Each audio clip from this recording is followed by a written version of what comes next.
साथियों, चंद्रयान 3 इस वक्त चांद की कक्षा में चक्कर काट रहा है। अगर सब कुछ प्लान के मुताबिक चलता है तो भारत का चंद्रयान 3 23 अगस्त के दिन शाम को 5:30 बजे चंद्रमा पर एक सॉफ्ट लैंडिंग करके भारत के लिए इतिहास रच देगा। लेकिन बड़ी बात यह निकल के आ रही है कि इस वक्त चांद के सफ़र में भारत का चंद्रयान 3 अकेला नहीं है, बल्कि रशिया का लूना 25 भी चांद के सतह में दक्षिणी ध्रुव पर अपना झंडा गाड़ने के लिए रवाना हो चुका है। जब भारत का चंद्रयान 3 चांद के सफ़र में आधे रास्ते पर पहुंचा था, तभी पीछे से रशिया ने अपना मून मिशन लूना 25 चुपके से लॉन्च कर दिया। इस मिशन ने इसरो को भी सोचने पर मजबूर कर दिया है। अब सवाल ये उठता है कि चंद्रमा पर सबसे पहले लैंडिंग कौन करेगा, भारत का चंद्रयान 3 या फिर रशिया का लूना 25? जानने के लिए वीडियो को अंत तक ज़रूर देखें। रूस का लूनर मिशन लूना 25 चंद्रमा की कक्षा में दाखिल हो गया है। रूस की अंतरिक्ष एजेंसी रोसकोसमोस ने इस बात की जानकारी बुधवार को दे दी थी। बताया जा रहा है कि यह अंतरिक्ष यान भारत के चंद्रयान से 2 दिन पहले चंद्रमा पर उतरेगा। रूस के लूनर मिशन लूना 25 पर दुनिया भर की नज़रें गड़ी हुई है। वहीं भारत का चंद्रयान 3 भी अगले हफ्ते चांद पर लैंडिंग करने को तैयार है। बुधवार को लूना 25 को लेकर रूसी अंतरिक्ष एजेंसी रोसकोसमोस ने बड़ी जानकारी दी है। एजेंसी ने कहा है कि रूस का लूनर अंतरिक्ष यान चंद्रमा की कक्षा में प्रवेश कर गया है। लूना 25 करीब 5 दिनों तक चंद्रमा का चक्कर लगाएगा, फिर 21 अगस्त को चंद्रमा के दक्षिणी ध्रुव पर सॉफ्ट लैंडिंग के लिए अपना रास्ता बदलेगा। वहीं भारत का चंद्रयान 2 दिन बाद यानी 23 अगस्त को दक्षिणी ध्रुव पर सॉफ्ट लैंडिंग करने वाला है। चंद्रयान 3 को 14 जुलाई को आंध्र प्रदेश स्थित सतीश धवन अंतरिक्ष केंद्र से लॉन्च किया गया था। वह इसी महीने शुरुआत में चंद्रमा की कक्षा में पहुंचा है। दूसरी ओर रूस ने 11 अगस्त को लूना 25 लॉन्च किया, मगर चंद्रमा के दक्षिणी ध्रुव पर लैंडिंग के लिए इसने छोटा रास्ता अपनाया है। इस रास्ते के बारे में दुनिया की किसी भी अंतरिक्ष एजेंसी को नहीं मालूम है। रूस का लूना 25 सन 1976 के बाद से यानी 47 सालों देश का पहला लूनर मिशन है। वैज्ञानिकों का कहना है कि दक्षिणी ध्रुव पर पहले भी कई बार देशों ने लैंडिंग करने की कोशिश की है। लेटेस्ट कॉन्टेस्ट रूस और भारत के बीच है। उनकी माने तो चुनौती बहुत मुश्किल है और कोई भी देश खिताब जीतेगा, इस बात की संभावना कम है। आखिर क्या है रूस के इस मिशन की मकसद, आइए जानते हैं। दोस्तों, लूना 25 का लक्ष्य दक्षिणी ध्रुव पर 1 साल तक अपने मिशन को अंजाम देना है। यह वह जगह है जहां पर हाल के कुछ वर्षों में वैज्ञानिकों ने गड्ढों में जमे हुए पानी के निशान का पता लगाया था।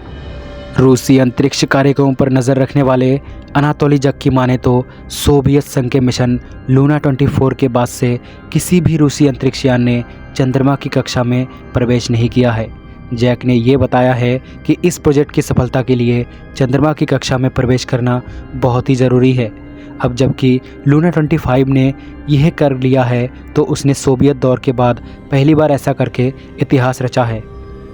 जैक की माने तो कुछ लोग इसे चंद्रमा के लिए लगी दूसरी रेस कह रहे हैं, इसलिए भी यह रूस के लिए बहुत महत्वपूर्ण है।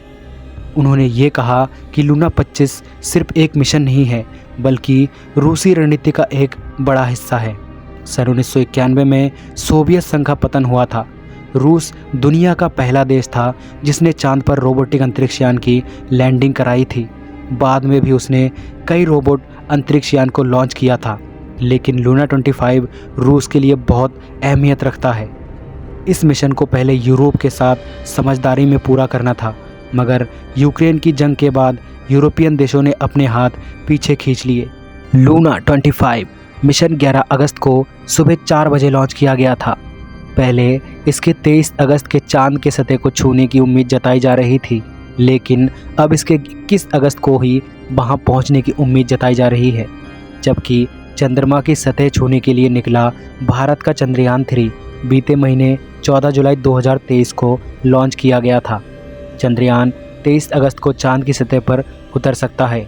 सवाल ये है कि आखिर लगभग 1 महीने के बाद भी लॉन्च होकर लूना 25 चंद्रयान 3 से पहले चांद की सतह छूने में कैसे कामयाब होगा।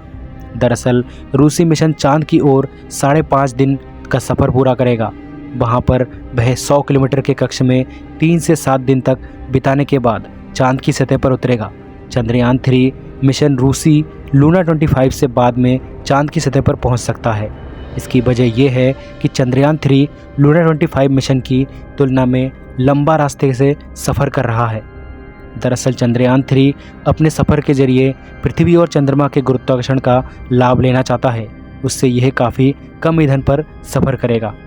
हमने लूना 25 के जल्दी चांद पर पहुंचने से जुड़े सवालों पर reaching for the stars Indian journey to Mars and beyond के लेखक और विज्ञान पत्रकार पल्लव बागला से बात की। उन्होंने हमसे ये कहा, ये रॉकेट के ताकतवर होने का मामला है। रूसी रॉकेट ज़्यादा बड़ा है, हमारा रॉकेट छोटा है, लिहाजा हमारा रॉकेट चंद्रयान 3 को इतना वेग नहीं दे सकता है कि ये ज़्यादा रफ्तार से चांद की ओर जा सके। उन्होंने कहा, चूँकि ताकतवर और बड़ा रॉकेट ज़्यादा खर्चीला है, इसलिए भारत ने छोटे रॉकेट के ज़रिए अपना मकसद साधने का प्लान बनाया। लेकिन बड़ी बात यह है कि भारत ने मौका नहीं गंवाया। इसने अपने सीमित संसाधनों के बावजूद अपने मिशन को लॉन्च कर दिखाया। ये भारतीय वैज्ञानिकों की एक बड़ी उपलब्धि है, जबकि रूस की तुलना में ये अंतरिक्ष मिशन के मामले में छोटा खिलाड़ी है। इसरो ने लूना 25 की सफल लॉन्चिंग पर रोसकोसमोस को बधाई दी थी। इसरो ने ट्वीट कर लिखा है, लूना 25 की सफल लॉन्चिंग पर रोसकोसमोस को बधाई। अपनी अंतरिक्ष यात्राओं में मिलने की जगह का होना अद्भुत है।